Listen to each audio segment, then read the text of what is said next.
wanderers over the face of the earth the little gypsy carnivals that follow the sawdust trail through the sticks. Peopled with the cast-offs of the big top, the has-beens and the never-will-be's, living on the crusts of life, but always existing, bravely existing. To the farmer and the small-town dweller, their tawdry spangles glitter more beautifully than the dazzling glory of a Ziegfeld premiere to the cosmopolite. To the outlanders, the discords of their 5-piece brass band are as lovely as the greatest symphony, and perhaps they are. Art is only as great as the emotions it arouses. Our story concerns the lives of 2 performers in such a gypsy carnival. A Lura who doubles her gypsy fortune-telling act with an Egyptian snake dance, and the human cannonball, the daring young man who is shot out of a cannon. We find them bumping along a rutted country road toward the next Centerville. Yee-haw, man of war. Get up there, Midnight. Get up there. As I was saying, Allura, there's romance in the show business. Plenty of it. Oh, yes, Cannonball. When the band's playing and the carbides are shining and the tent's warm with people laughing and applauding, there's romance in it. Times like this I don't like. Well, shucks, you can't expect it to be fun all the time. And say now, suppose you was with Ringling or one of them big shows. You'd be riding in a Pullman and missing all this scenery. Yeah, and the rain that's going to start any minute. We'll be soaked. You could crawl back under the canvas. No, thanks. Since the Steel Act moved out, you can't breathe in there. Gee, I never thought I'd end up this way when I was going to dancing school. I thought I had a through ticket to Broadway. Makes it nice, though, doubling your fortune-telling act with a genuine Egyptian snake dance.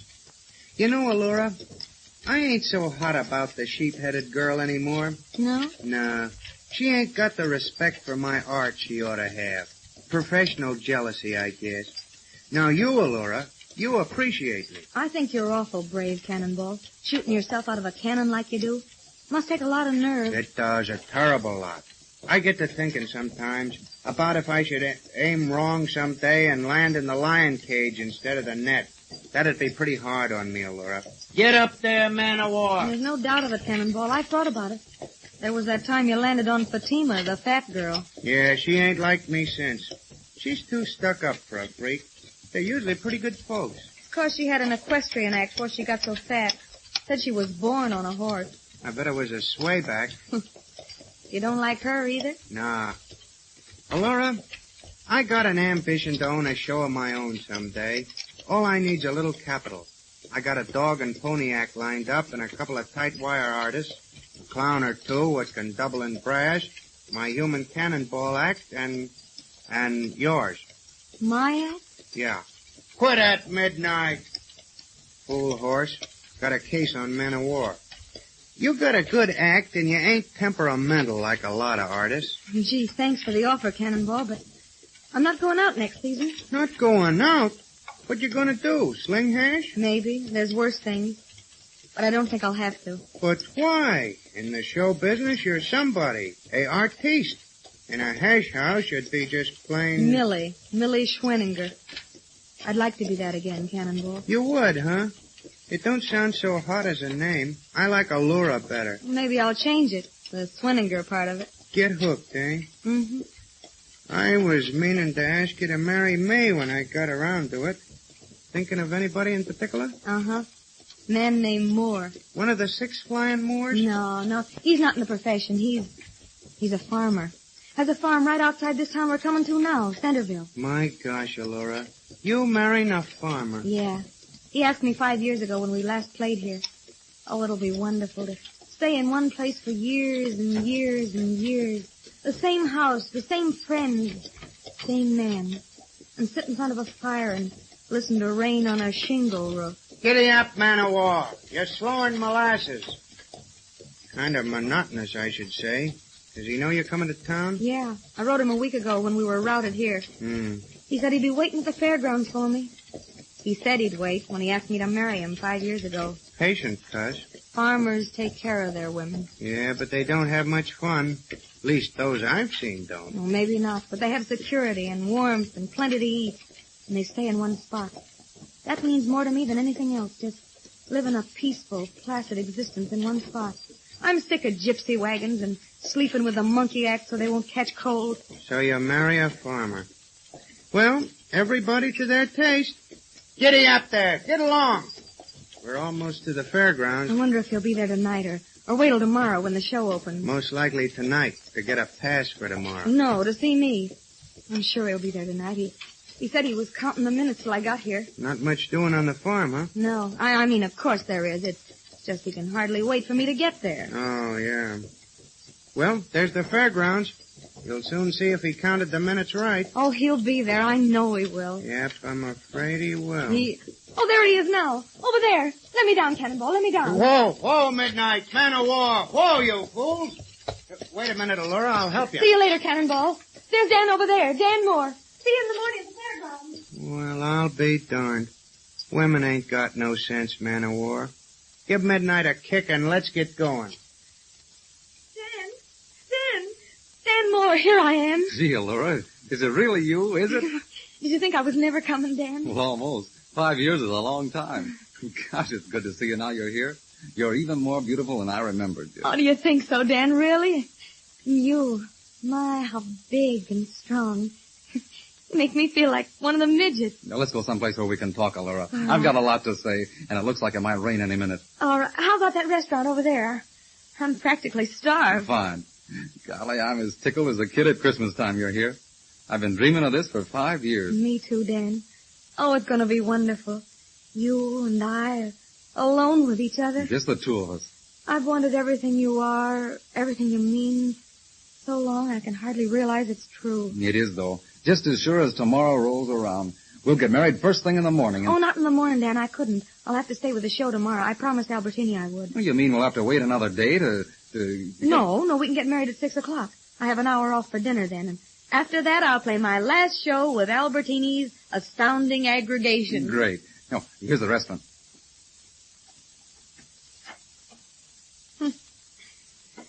Says booths for ladies. Let's sit in one. It isn't every day I get to eat in a restaurant. And if you ever tried the meals in our cook tent... I'll bet. Well, from now on, we'll see you get the right kind of meals, and lots of them. Oh, here's an empty booth. Oh, lovely, with curtains and everything. What are you going to have? I think I'll have the dinner. The 50-cent one with celery soup. What are you going to eat? I'm going to feast my eyes on you. If I was starving, I wouldn't be able to eat tonight. Too full of thoughts and plans. Tell me some of them. Well, tomorrow I'm going to have the moving company come out and get all your things. Scenery, signs, trunks, everything. A moving company? Well, won't that be terrible expensive? We could just get a truck and load them on ourselves. Nope. When I do things, I do them right. The moving company will do it just as cheap and won't damage anything. Everything will get out to the farm just the way it was loaded. Well, I guess you know best. You bet I do. I picked you, didn't I? And when you leave the show tomorrow, I want it to be all at once. No going back for something you've forgotten. You're going to be all mine from tomorrow night on.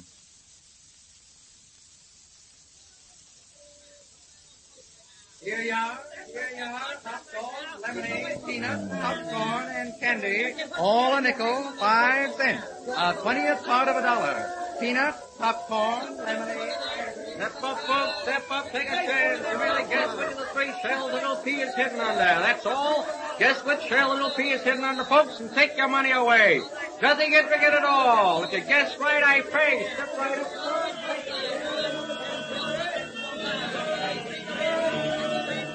Oh, here she is, folks. Here she is. Allura, the favorite dancer of the Sultan. Allura, who escaped the horrors of a Turkish harem. You'll see her, folks, in the secret dances of ancient Egypt.